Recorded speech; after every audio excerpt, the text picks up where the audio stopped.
and gentlemen, today the Morrison government is announcing an investment of $1.2 billion to create an additional 100,000 new apprenticeships and traineeships across Australia. The Prime Minister has always said the importance of vocational education and training in Australia cannot be underestimated. And certainly our economic recovery from COVID-19 will be a skills-led recovery.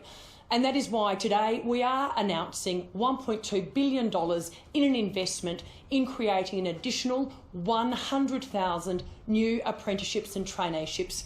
As of tomorrow, Monday the 5th of October, businesses of any size, small, medium, large, across Australia, in any industry and in any geographic location, if they sign up and take on a new Australian apprentice or trainee, they are eligible for a 50% wage subsidy on the wages paid to the apprentice or trainee up until the 30th of September next year.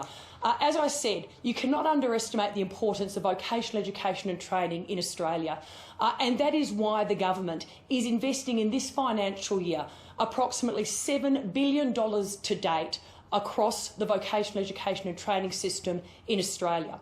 The $1.2 billion announcement today builds on the $2.8 billion announcement that we've made already in terms of supporting current apprentices and trainees in their jobs. The first people to go in an economic downturn are our apprentices and trainees. And that's why the government did announce the Supporting Apprentices and Trainees Wage Subsidy.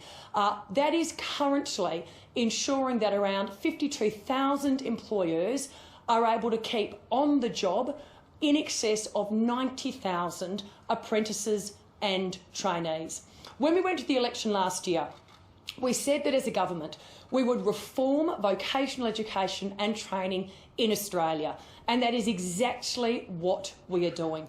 We have established the National Skills Commission so that Australians have up-to-date labour market information on the skills that are currently in demand but also in demand for the future. We have established the National Careers Institute so that all Australians, school leavers, mums and dads, they know the types of career options that are available, in particular for our young people. We have our Supporting Apprentices and Trainees Wage Subsidy. And again today, the $1.2 billion.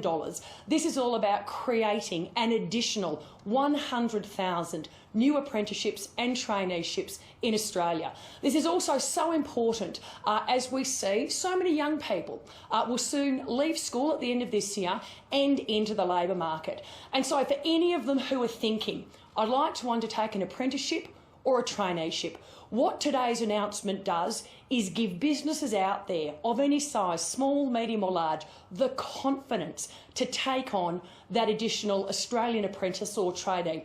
So my message to businesses out there, small, medium or large, is as of tomorrow, if you sign up a new Australian apprentice or trainee, you will be eligible for the 50% wage subsidy through till the 30th of September next year. And I would really encourage people to get out there tomorrow and do just that. With apprenticeships, Minister, there is a skew towards male employees. Yeah. What will you do for those industries that are very female-dominated? Thanks, Andrew. So in terms of vocational education and training, it's just under a 50-50 split across the board in terms of male and female.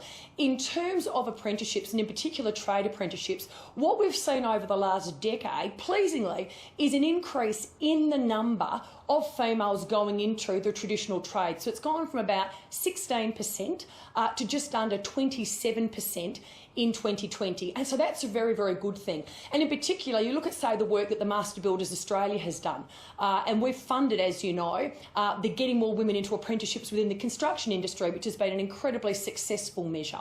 But remember, this is not just about trades. This is about trades and non-trades across the board. So if you wanted to do ICT, hospitality, tourism, aged care, the arts, graphic design, this is all about 100,000 new commencements, apprentices or trainees, businesses of any size, any geographic location or any industry. That said, it's Still going to be a skew towards male employees, isn't it?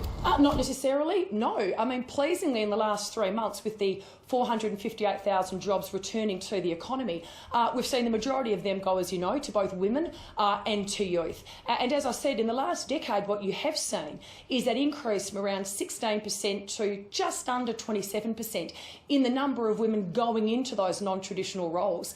So I would say to any young girls out there who are finishing up school now, put your hand up, call an Australian apprenticeship provider, ask about, apprenticeships in the construction industry, in the manufacturing industry, in the mining and resources industry.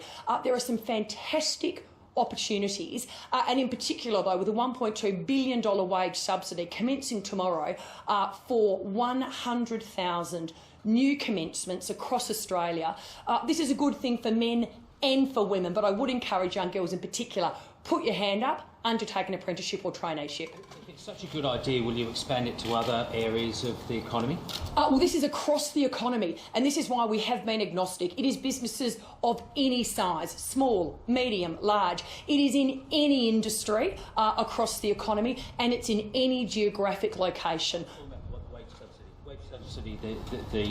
The whole notion of that, would you expand it across the economy? Well, I think you can already see by the measures that the government has put in place in terms of JobKeeper. That was an across the economy wide wage subsidy. The supporting apprentices and trainees, that was for any apprentice or trainee with an employer that was affected by COVID-19. It wasn't limited to a particular industry or to a particular part of Australia. So certainly I think the government has actually shown that we are prepared to put in place measures that are economy-wide measures. When you say Australian apprentices, is it open to people that might be here on protection visas, or is it only for citizens? It is only for Australian apprentices, yes, which is the normal way you'd get an Australian apprenticeship. Under the normal way you would qualify. Thank you very much.